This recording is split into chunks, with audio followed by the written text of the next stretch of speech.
चारधाम यात्रा को लेकर सीएम धामी ने किए चुनावी कार्यक्रम स्थगित। अफसरों को कहा खुद फील्ड पर जाकर देखें व्यवस्थाएं।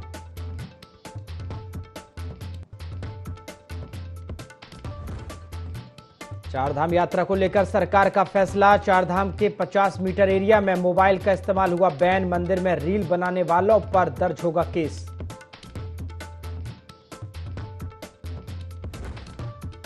चारधाम में 7 दिन में 4 लाख लोगों ने किए दर्शन। केदारनाथ में 1,83,000 पहुंचे श्रद्धालु तो बद्रीनाथ में 57,000 श्रद्धालुओं ने किए दर्शन।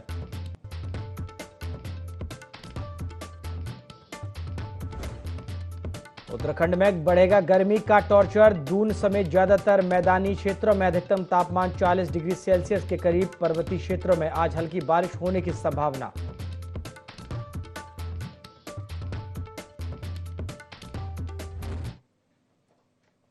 नमस्कार, IND 24 देख रहे हैं आप और मैं हूं आपके साथ प्रभात पांडे। बुलेटिन की शुरुआत देहरादून के साथ करेंगे। सीएम पुष्कर सिंह धामी ने चारधाम यात्रा को लेकर बड़ी बैठक की है। वीआईपी दर्शन पर 31 मई तक रोक लगाई गई है। सीएम धामी ने चारधाम यात्रा को लेकर अधिकारियों को जरूरी दिशा निर्देश भी दिए हैं। उन्होंने कहा अधिकारी खुद फील्ड पर जाकर व्यवस्थाएं देखें। चार धामों में आपको बता दें 50 मीटर एरिया में मोबाइल का इस्तेमाल अब बैन हो गया है और मंदिर में रील बनाने वालों पर केस दर्ज किया जाएगा। तो तमाम जो अव्यवस्थाएं फैली हुई थी उसको लेकर अब जो मुख्यमंत्री पुष्कर सिंह धामी हैं वो लगातार एक्टिव नजर आ रहे हैं और उन्होंने इसको लेकर जो अपने चुनावी दौरे थे कहीं ना कहीं उनको भी फिलहाल स्थगित कर दिया है और अब चारधाम यात्रा की जो व्यवस्थाएं हैं उनको वो खुद फ्रंट से लीड कर रहे हैं और लगातार जो नजर बनाए हुए हैं। आपको बता दें वीआईपी दर्शन पर 31 मई तक रोक लगा दी गई है। साथ ही साथ 50 मीटर के दायरे पर मोबाइल को बैन कर दिया गया है और सीएम धामी ने कहा है कि चारधाम यात्रा को लेकर अधिकारी जो हैं वो खुद फील्ड पर पहुंचे और व्यवस्थाओं को करीब से देखें और व्यवस्थाओं को दुरुस्त करें। चलिए ज्यादा जानकारी लेंगे। हमारे सहयोगी विनय सूद हमारे साथ देहरादून से लाइव जुड़ गए हैं। विनय, लगातार हम देख रहे हैं कि चारधाम यात्रा तो जारी है ही, लेकिन जो अव्यवस्थाएं हैं वो कहीं ना कहीं बढ़ती जा रही हैं। जो दर्शन करने के लिए श्रद्धालु पहुंच रहे हैं उन्हें खासा परेशानियों का सामना करना पड़ रहा है और इसको लेकर अब सीएम पुष्कर सिंह धामी एक्टिव नजर आ रहे हैं और कहीं ना कहीं तमाम उन्होंने अधिकारियों को दिशा निर्देश भी दिए हैं।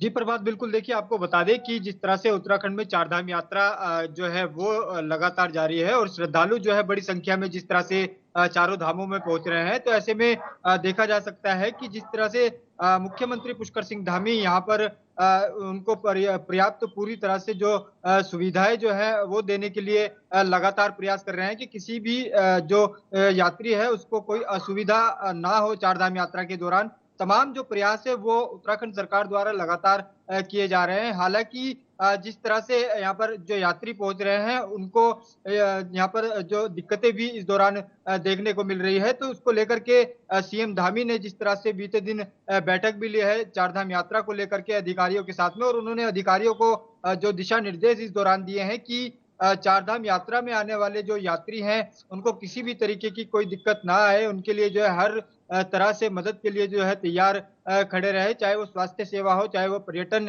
की दृष्टि से भी देखा जाए तो पूरी व्यवस्थाएं जो है उत्तराखंड सरकार द्वारा की गई है यात्रियों के लिए। लेकिन जो यहाँ पर अब अधिकारियों की जिस तरह से सीएम धामी ने बैठक ली है उनको फिर से उन्होंने जरूरी जो दिशा निर्देश यही दिए हैं कि अधिकारी खुद मौके पर जाकर के यात्रा के दौरान जाकर के जो है यहाँ पर खुद व्यवस्थाओं को संभालें। ऐसे में देखा जा सकता है कि मुख्यमंत्री पुष्कर सिंह धामी ने जिस तरह से अन्य राज्यों के जो दौरे हैं वो भी अभी के लिए रद्द कर दिए हैं, क्योंकि चारधाम यात्रा जिस तरह से चल रही है वो काफी महत्वपूर्ण जो है इस दौरान मानी जा रही है। जी बिल्कुल विनय, हम देख रहे हैं कि जिस तरह से आम श्रद्धालु चारधाम में दर्शन के लिए पहुंच रहे हैं कहीं ना कहीं उनको भी खासा परेशानियों का सामना करना पड़ रहा है और इसी को देखते हुए व्यवस्थाओं को सुचारू रूप से चलाने के लिए कहीं ना कहीं वीआईपी दर्शन को भी अब 31 मई तक के लिए रोक दिया गया है।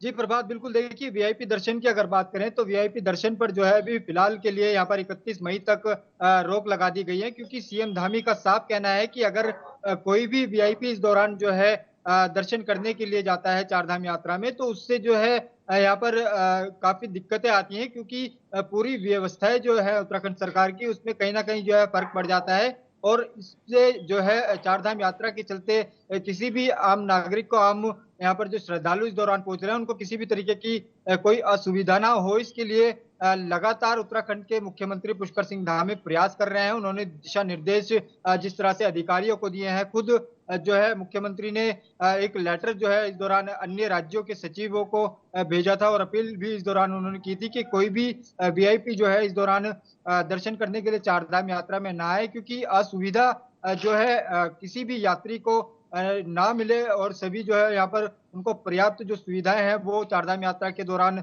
उपलब्ध हो सके। तमाम जो प्रयास है वो सीएम धामी के यही है कि पूरी तरह से, चाहे वो स्वास्थ्य सेवा हो, स्वास्थ्य सेवाओं के लिए भी जो है जिस तरह से कैंप लगाए गए हैं, तो ऐसे में पूरी व्यवस्थाएं जो है यहाँ पर सरकार की दुरुस्त है जी। बिल्कुल विनय, देखा जा रहा है कि जिस तरह से चारधाम जैसे जो इलाके हैं, क्षेत्र हैं, और खासकर हम केदारनाथ जैसे एरिया की बात करें तो यहाँ पर मोबाइल के इस्तेमाल से भी खासा परेशानियों का सामना करना पड़ रहा है आम श्रद्धालुओं को। और जिस तरह से लोग वहां पहुंच रहे हैं, रील्स बना रहे हैं, मोबाइल का ज्यादा इस्तेमाल हो रहा है, इस वजह से खासी परेशानियों का सामना भी करना पड़ रहा है। और इसको लेकर भी अब कहीं ना कहीं जो प्रशासन है वो सख्त हो गया है, और 50 मीटर के दायरे के आसपास आप मोबाइल का इस्तेमाल भी बैन कर दिया गया है। जी प्रभात, बिल्कुल देखिए, पिछले वर्ष की भांति अब देखा जाए तो जिस तरह से पिछले वर्ष लगातार कई बार जो है यहाँ पर ऐसे देखने को मिला था, क्योंकि मोबाइल से रील बनाने के जो मामले थे वो भी इस दौरान देखने को मिले थे, काफी वायरल भी हुए थे। तो उसको लेकर के जिस तरह से सरकार के दिशा निर्देश थे, वही अब फिर से जो है सीएम धामी ने इसको लेकर के यहाँ पर जो है कहा है कि 50 मीटर के दायरे में जो है कोई भी मोबाइल लेकर नहीं जाएगा। अगर जो कोई मोबाइल लेकर के इस दौरान जाता है दर्शन करने के लिए, तो उस पर कानूनी कार्रवाई की जाएगी, केस उस पर दर्ज किया जाएगा। तो पूरी तैयारियों के साथ जिस तरह से सीएम धामी उत्तराखंड के लिए चारधाम यात्रा में, जिस तरह से चारधाम यात्रा चल रही है, उसको लेकर के पूरी तरह से अलर्ट मोड पर है। उन्होंने साफ दिशा निर्देश इस दौरान दिए हैं कि किसी भी तरह से जो है कोई यात्री को सुविधा ना हो सके। और साथ ही साथ इसके अलावा जिस तरह से जो यहाँ पर मोबाइल पर प्रतिबंध लगाया गया है 50 मीटर के दायरे को लेकर के, ये भी काफी महत्वपूर्ण जो है दृष्टि से देखा जाए तो काफी महत्वपूर्ण इसको माना जा रहा है, क्योंकि ज्यादातर जो श्रद्धालु पहुंचते हैं वो अंदर जाने के बाद में जिस तरह से यहाँ पर रील बनाते हुए दिखाई देते हैं, तो वो आस्था का केंद्र जो है केदारनाथ धाम है, चारों धाम जो है वो आस्था का केंद्र है। लेकिन इस तरीके से यहाँ पर जो वीडियो वायरल होती है, रील बनाई जाती है, तो उसको लेकर के इस बार सरकार पूरी तरह से अलर्ट मोड पर है, और कानूनी कार्रवाई के दिशा निर्देश भी सीएम धामी ने इस दौरान दिए हैं जी। बिल्कुल विनय, एक बड़ा सवाल ये भी है कि हम देख रहे हैं कि पिछले कुछ समय से लगातार चारधाम यात्रा की तैयारियां लगातार चल रही थी, और पुष्कर सिंह धामी भी जो मुख्यमंत्री हैं वो लगातार नजर बनाए हुए थे, तमाम तैयारियों की वो बात कह रहे थे कि लगातार जो तैयारियां हैं वो पूरी कर ली गई हैं। लेकिन उसके बाद भी अगर इस तरह की अव्यवस्थाएं फैल रही हैं और कहीं ना कहीं अगर श्रद्धालुओं को परेशानी हो रही है, तो कहीं ना कहीं ये भी एक चिंता का विषय है। जी बिल्कुल प्रभात, देखिए आपको बता दें कि शुरुआती दौर है, क्योंकि 10 मई से यात्रा की शुरुआत हुई है। तो ऐसे में जिस तरह से बड़ी संख्या में श्रद्धालु वहां पहुंच रहे हैं, जिन्होंने रजिस्ट्रेशन इस दौरान कराया है, 25 लाख से ज्यादा का जो रजिस्ट्रेशन है वो चारधाम यात्रा के लिए हो चुका है। तो ऐसे में जिस तरह से भीड़ बढ़ती जा रही है, तो उससे यहाँ पर दिक्कतें तो सामने आ ही रही हैं, लेकिन उन परेशानियों को, दिक्कतों को दूर करने के लिए सरकार लगातार प्रयास यही कर रही है कि हर तरह से जो यात्री चारधाम यात्रा में पहुंच रहे हैं उनको पूरी सुविधाएं मिल सके। उनके लिए यहाँ पर खाने से लेकर के यहाँ पर भोजन से लेकर के जो तमाम स्वास्थ्य से संबंधित जो सेवाएं हैं, उसकी जो व्यवस्थाएं हैं वो भी की गई है। साथ ही साथ जिस तरह से गर्मी का पारा इस समय बढ़ता हुआ जा रहा है, उसको लेकर के भी जो है यहाँ पर जो पानी की सुविधाएं हैं वो चारधाम यात्रियों के लिए जो है यहाँ पर की गई है। तो तमाम यहाँ पर देखा जा सकता है कि तमाम जो व्यवस्थाएं हैं उत्तराखंड सरकार द्वारा चारधाम यात्रा को लेकर के की गई है। हालांकि जिस तरह से ग्राफ यहाँ पर यात्रियों का बढ़ता जा रहा है, हर दिन जो है जिस तरह से बड़ी संख्या में यहाँ पर श्रद्धालु पहुंच रहे हैं, तो उससे देखा जा सकता है कि दिक्कतें तो आ ही रही हैं, लेकिन लगातार सीएम धामी की मॉनिटरिंग यही है। मॉनिटरिंग वो जिस तरह से कर रहे हैं, अधिकारियों को वो खुद दिशा निर्देश दे रहे हैं कि किसी को कोई दिक्कत ना हो, उसके लिए अलर्ट मोड पर रहे जी। बिल्कुल बिल्कुल विनय, सरकार ने तमाम व्यवस्थाएं तो की हुई हैं, लेकिन श्रद्धालुओं की बढ़ती संख्या की वजह से जरूर अव्यवस्थाएं जो हैं वो फैल रही हैं। फिलहाल शुक्रिया विनय, हमारे साथ जुड़ने के लिए, जानकारी साझा करने के लिए। सीएम पुष्कर सिंह धामी ने सीधे लगातार चारधाम यात्रा को लेकर बैठक भी की है और नजर भी बनाई हुई है। चलिए अगली खबर का रुख करते हैं। प्रदेश के जंगलों में लगी आग को लेकर सुप्रीम कोर्ट ने राज्य सरकार को फटकार लगाई है और राज्य की मुख्य सचिव को सुप्रीम कोर्ट में तलब किया है। इस पर कांग्रेस पार्टी का कहना है कि कांग्रेस ने वनाग्नि के बारे में जो बातें कही थी, सुप्रीम कोर्ट ने उन पर मोहर लगाई है और हमारे आरोप की पुष्टि भी की है। पार्टी के प्रदेश उपाध्यक्ष सूर्यकांत धस्माना का कहना है कि इसके सबके बावजूद राज्य के आपदा प्रबंधन विभाग के सचिव से सरकार ने कोई जवाब नहीं किया, जो यह दर्शाता है कि जो सरकार की कमियों को दर्शाता है। देखिए, दुर्भाग्यपूर्ण बात है, सरकार तमाम व्यवस्थाएं करने की बात करती है। अभी चारधाम यात्रा सही तरीके से शुरू भी नहीं हो पाई। 11 यात्रियों की जो धार्मिक यात्रा में आए थे उनकी मृत्यु हो गई। सरकार को पहले डॉक्टरों की व्यवस्था करनी चाहिए। सरकार के अधिकारी लफाजी कर रहे हैं, बयानबाजी करने में मस्त है, नेतागिरी में मस्त है, काम किसी कोई लेना देना नहीं। काशीपुर के निकाय चुनाव में भाजपा का तिलिस्म तोड़ने के लिए कांग्रेसियों ने अपनी तैयारियां शुरू कर दी है। नगर निकाय चुनाव में कांग्रेस आपसी गुटबाजी को छोड़कर मुखर होती दिखाई दे रही है। भाजपा ने अभी तक विधानसभा और लोकसभा चुनाव में जो दबदबा कायम रखा है, उसे कांग्रेस निकाय चुनाव में तोड़ने के लिए जोर मार रही है। कांग्रेस आखिर इस तिलिस्म को कैसे तोड़ पाएगी, यह एक बार फिर से शिकस्त हाथ लगेगी। देखिए ये रिपोर्ट। उत्तराखंड में जल्द ही निकाय चुनाव का बिगुल बजने वाला है, जिसे लेकर राजनीतिक पार्टियों ने अपनी गुणाभाग करना शुरू कर दिया। भाजपा और कांग्रेस दोनों ही दलों ने विरोधियों को धूल चटाने के लिए सियासी बिसात बिछानी शुरू कर दी है। आगामी चुनाव को लेकर कांग्रेस हो या भाजपा, दोनों ही राजनीतिक पार्टियों की तैयारियां जोरों शोरों पर देखी जा रही है। लेकिन उत्तराखंड की काशीपुर की मेयर की सीट जीतना कांग्रेसियों के लिए लोहे के चने चबाने के बराबर हो गया है, क्योंकि कभी हाईकमान का प्रत्याशियों को लेकर गलत चयन, तो कभी कांग्रेस की आपसी गुटबाजी ही कांग्रेस को शिकस्त दे देती है। लेकिन इस बार कांग्रेस की आपसी गुटबाजी खत्म कर दी गई है। ऐसे में हाईकमान सही प्रत्याशी का चयन कर बार बार जीतने का भाजपा का तिलिस्म तोड़ सकती है। ऐसे में कांग्रेसी के दावेदारों की लिस्ट फिर से लंबी होती जा रही है, लेकिन मेयर प्रत्याशी के दमदार दावेदारों के कुछ ही नाम सामने आ रहे हैं। कांग्रेस के सबसे युवा नेता अर्पित मल्होत्रा, जिनकी युवाओं में अच्छी पकड़ है, और साथ ही स्वर्गीय पिता काशीपुर के पूर्व चेयरमैन मुकेश मल्होत्रा का राजनीतिक अनुभव भी उनके साथ है। मुकेश मल्होत्रा प्रदेश में कांग्रेस का दिल भी कहे जाते हैं और उत्तराखंड के स्थापना होने के बाद कांग्रेस की पहचान दिलाने में सबसे अहम योगदान उनका रहा है। स्वर्गीय मुकेश मल्होत्रा को सभी राजनीतिक पार्टी के नेता अपना आदर्श भी मानते थे और काशीपुर की जनता के दिलों में मुकेश मल्होत्रा की एक अलग ही अपनी जगह थी। क्या इसका लाभ अर्पित मल्होत्रा को मिल पाएगा? काशीपुर में अगर हम देखा जाए तो जगह जगह वार्ड मीटिंग हो रही है, हर जगह कांग्रेस को बहुत बढ़ चढ़ के समर्थन मिल रहा है और इस बार चुनाव को लेके निगम में ये लग रहा है कि ज़रूर कांग्रेस को बहुत सफलता मिलेगी। जो भी दावेदार होगा उनको लड़ाया जाए। अगर पार्टी जो आदेश देती है, जिसको आदेश देती है, चाहे मुझे हो एज ए कार्यकर्ता, किसी को भी आदेश अगर मिलता है तो निभाना उसकी जिम्मेदारी है। अलका पाल कांग्रेस की वरिष्ठ नेत्री के साथ ही स्टार प्रचारक भी है। हाईकमान ने अलका पाल को बुलाकर चुनाव की जिम्मेदारी सौंपी है। हाल ही में कर्नाटक में हुए विधानसभा चुनाव जिताने में अलका पाल की अहम भूमिका रही। पार्टी के साथ साथ काशीपुर में भी अलका पाल की घर घर अच्छी पकड़ देखी जाती है। वहीं अजीज कुरैशी काशीपुर कांग्रेस में दिग्गज और दबंग नेता के रूप में भी माने जाते हैं। अजीज कुरैशी भी कांग्रेस के लिए एक दमदार प्रत्याशी हो सकते हैं, क्योंकि मुस्लिम समुदाय के लोग अजीज कुरैशी को ज्यादा पसंद करते हैं। इसके साथ साथ अन्य समुदाय में भी अजीज कुरैशी की अच्छी पकड़ देखी जाती है। हालांकि अजीज कुरैशी कुछ साल पहले समाजवादी पार्टी का दामन छोड़ कांग्रेस में आए हैं। ऐसे में देखना ये है कि अजीज कुरैशी कांग्रेस के लिए कितने दमदार साबित होते हैं। पार्टी हाईकमान जिस भी योग्य उम्मीदवारों को, चाहे मैं स्वयं हूँ या कोई भी अन्य जमीनी कार्यकर्ता जो हमारा पार्टी हाईकमान द्वारा नियुक्त होगा, हम उसको तन मन से लड़ाने का प्रयास करेंगे। तो हमारे चाहे विकास का मुद्दा हो और जितनी भी जनता की मूलभूत आवश्यकता हो, जिसमें काशीपुर पूर्णतः 20 सालों से लगभग बहुत पिछड़ चुका है, खाने का काम करेंगे। कांग्रेस जीत गई थी, लेकिन जबरदस्ती हराया गया। फिर शासन और जो स्थानीय लीडरशिप थी, उसने साजिशन कांग्रेस पार्टी के कैंडिडेट को हराया। मुझे उम्मीद है इस बार पार्षद भी और मेयर भी कांग्रेस के प्रत्याशी प्रचंड बहुमत से जीतेंगे। अपने विरोधियों को परास्त करने के लिए सभी राजनीतिक पार्टियों ने अपनी चुनावी पिच तैयार करनी शुरू कर दी है।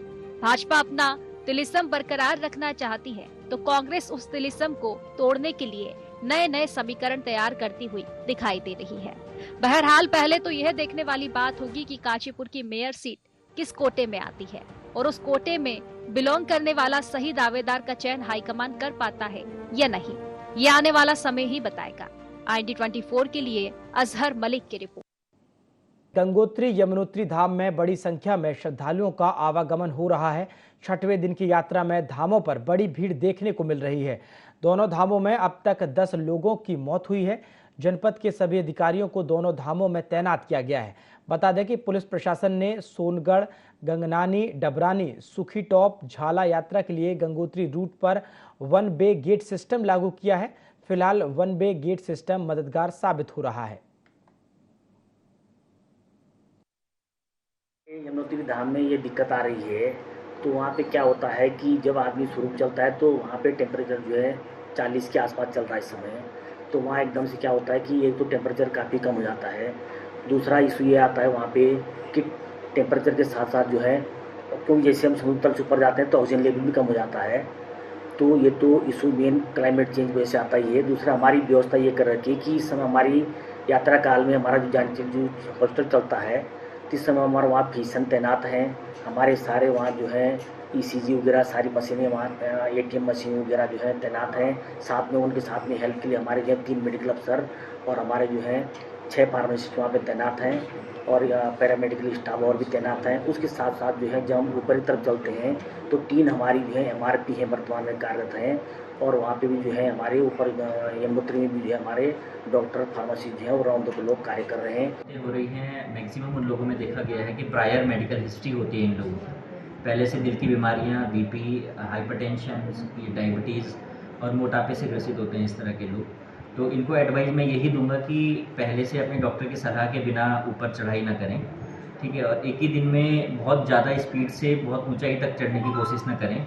आप पर्याप्त हाइड्रेशन लेते रहें और दवाइयाँ लेते रहें आपने जो पहले से एडवाइस कर रखी हैं। अगर सीने में अचानक से दर्द वगैरह उनको होता है तो उनको रुकना है और नज़दीकी स्वास्थ्य केंद्र में जाके अपना तुरंत ECG करवाना है ताकि उनका तुरंत कोई चीज़ जो अगर हो रही है उनके उसमें तो उसका पता चल पाए। विगत 3-4 दिनों से जनपद में जो रोड में है यात्रियों का दबाव बनते जा रहा था, जिसमें बीच में कुछ यात्री ज़्यादा देर तक रुके रहे। उसको देखते हुए प्लान बनाया गया कि पहले हम वाहनों को एक जगह पर रोकें और एक 1 वे ट्रैफिक के हिसाब से करें। तो अभी जैसे पालीगाड़ में हमारे 200-300 वाहन अभी हैं जो ऊपर जाने का वेट कर रहे हैं, उनको जल्दी अभी शाम को छोड़ दिया जाएगा। इसी प्रकार से सोनगढ़ और क्या कहते हैं गंगनानी से भी गेट सिस्टम लगाया गया है और जिसमें अभी यात्रा सुचारू चल रही है, अभी कोई प्रॉब्लम नहीं। लेकिन यात्रियों का दबाव है, आज भी अधिक संख्या में लोगों ने दर्शन किए हैं। ये माना जा रहा है कि कल जैसी स्थिति थी वैसी आज भी ज़्यादा यात्री हैं गंगोत्री दोनों धामों में और यात्रा सुचारू चल रही है। लेकिन कुछ टाइम के लिए 1 घंटा आधा घंटा यात्रियों को रोकना पड़ रहा है। द्वितीय केदार मदमहेश्वर के कपाट खुलने की प्रक्रिया यज्ञ हवन के बाद शुरू हुई। भगवान श्री मदमहेश्वर जी की विग्रह देवडोली मंदिर गर्भगृह के सभा मंडप में विराजमान हुई। बद्रीनाथ केदारनाथ मंदिर समिति अध्यक्ष अजेंद्र अजय के निर्देश पर मदमहेश्वर मंदिर के कपाट खुलने की तैयारियां पूरी की जा रही हैं। मुख्य कार्याधिकारी योगेंद्र सिंह ने देवडोली यात्रा हेतु आदेश जारी किए हैं ताकि देवडोली यात्रा का संचालन समुचित तरीके से हो सके। कपाट खुलने की प्रक्रिया के अंतर्गत ओमकारेश्वर मंदिर उखीमठ में पूजा अर्चना संपन्न हुई। हवन यज्ञ के बाद उन्होंने श्री मदमहेश्वर जी की विग्रह डोली को सभा मंडप में विराजमान किया। स्थानीय डगवाड़ी गांव के लोगों और श्रद्धालुओं ने श्री मदमहेश्वर जी को छावड़ी यानी नए अनाज का भोग भी चढ़ाया और न्याय के देवता श्री मदमहेश्वर जी की देवडोली पर फूलों की बारिश भी की।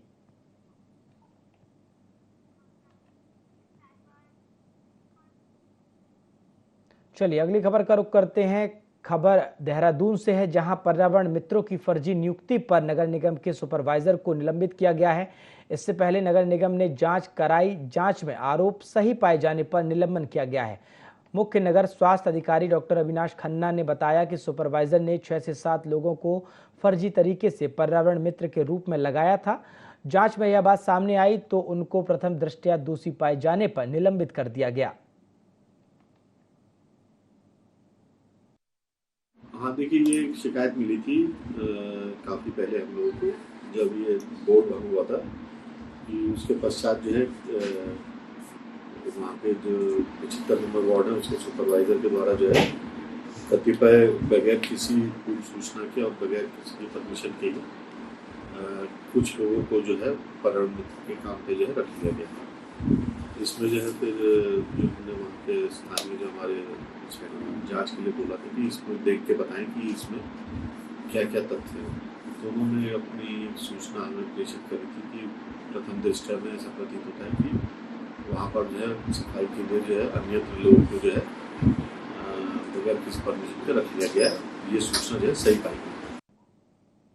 मुख्यमंत्री पुष्कर सिंह धामी ने चारधाम यात्रा की व्यवस्थाओं को लेकर अधिकारियों की बैठक ली, जिसमें सुरक्षित और सुगम चारधाम यात्रा को लेकर जरूरी निर्देश दिए। पुलिस प्रशासन के वरिष्ठ अधिकारियों को सड़क मार्ग से ग्राउंड जीरो पर जाकर निरीक्षण करने को कहा। सीएम धामी ने कहा कि हमारी पहली प्राथमिकता चारधाम यात्रा पर आने वाले सभी श्रद्धालुओं की सुरक्षा है।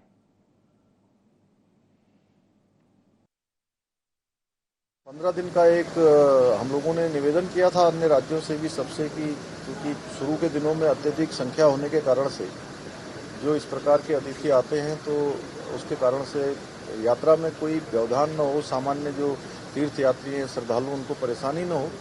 थोड़ा उसको और बढ़ाया है, अभी उसको एक्सटेंड कर रहे हैं कि जब तक यात्रा पूरी तरह से सामान्य स्थिति में नहीं आ जाती है, यात्रा प्रॉपर चलने नहीं लगती, तब तक चूँकि वो अपनी यात्रा को थोड़ा पोस्टपोन करेंगे तो अच्छा रहेगा। लोहाघाट के चांदमारी क्षेत्र की जनता पेयजल संकट से जूझ रही है, जिसके लिए पंडित बेनीराम पुनेठा राजकीय इंटर कॉलेज लोहाघाट के प्रधानाचार्य श्याम दत्त चौबे और स्टाफ की पहल पर पेयजल संकट के समाधान का प्रयास किया गया। राजकीय इंटर कॉलेज लोहाघाट के अपने जल संयोजन और टैंक से प्रधानाचार्य ने अपने निजी संसाधनों का प्रयोग करके एक पाइपलाइन बिछाकर स्थानीय लोगों के लिए उपलब्ध कराया गया, जिसमें जनता को पेयजल समस्या का समाधान होने तक लगातार पानी दिया जा रहा है। इस क्षेत्र की गंभीर पेयजल समस्या को देखते हुए हम लोगों ने यहाँ पर विद्यालय की ओर से अपनी चारदीवारी के बाहर अपने संसाधनों से और अपना व्यय करके एक पाइपलाइन हमने अपने अंदर के पेयजल संयोजन की इनको चारदीवारी के बाहर हमने लोगों को मुहैया कराई है और उसमें अनवरत 24 घंटे हमने शुद्ध पेयजल दे करके लोगों की पेयजल समस्या का समाधान करने की कोशिश की। चारधाम यात्रा शुरू हुए अभी कुछ दिन ही हुए हैं, लेकिन यात्रा के शुरुआती दौर में ही 11 लोगों की मौत ने राज्य की सियासत को एक बार फिर से गरमा दिया है। वहीं एक पत्रकार पर भ्रामक जानकारी फैलाने के लिए राज्य सरकार ने मुकदमा दर्ज कर लिया है, जिसके बाद कांग्रेस प्रदेश उपाध्यक्ष सूर्यकांत धस्माना ने प्रेस वार्ता करते हुए कहा कि अगर कोई यात्रा की अव्यवस्थाओं को लेकर सवाल करता है तो सरकार उस पर मुकदमा दर्ज कर देती है। सनातन धर्म का ठेका लेने वाली सरकार को उत्तराखंड के 4 धामों की कोई सुध नहीं है। ऐसे में अगर सरकार को मुकदमा दर्ज करना है तो पहले सतपाल महाराज पर मुकदमा दर्ज करें। सारा सनातन धर्म का और हिंदू धर्म का ठेका जिस पार्टी ने ले रखा उसकी सरकार केंद्र में भी है और राज्य में भी है। पूरे राज्य में आज 4 धाम में जो व्यवस्थाएं हैं उसके लिए पूरी तरह से जिम्मेदार भारतीय जनता पार्टी की सरकार है। अगर हम उस पर उंगली उठाते हैं तो बीजेपी के लोग कहते हैं साहब हम बदनाम कर रहे हैं। सरकार के अधिकारी ये ऐलान कर रहे हैं कि यात्रा को बदनाम करने वालों के खिलाफ मुकदमा कायम होगा। सबसे पहले तो सतपाल महाराज के खिलाफ मुकदमा कायम करो ना। अव्यवस्थाएं अगर हो रही हैं, उसके कारण अगर यात्रियों की जान जा रही है, अगर जाम लग रहे हैं, अगर पीने का पानी नहीं मिल रहा है, भोजन नहीं मिल रहा है, ठहरने की व्यवस्थाएं नहीं हो रही हैं, अगर कमरे इतने महंगे मिल रहे हैं जो आप लोग बता रहे हैं, सारा ये मीडिया बता रहा है आपको, अगर इसके बारे में हम बात करते हैं तो बदनामी करने की बात हो गई। तो मुकदमा कायम कर लो भैया। मैं तो निमंत्रण दे रहा हूं सरकार को, सबसे पहले मेरे खिलाफ मुकदमा कायम कर लो। मैं तो प्रेस कॉन्फ्रेंस करके कह रहा हूं कि अव्यवस्थाएं हो रखी है। बुलेटिन में फिलहाल इतना ही। देश और दुनिया की तमाम खबरों के लिए आप देखते रहिए IND 24। नमस्कार।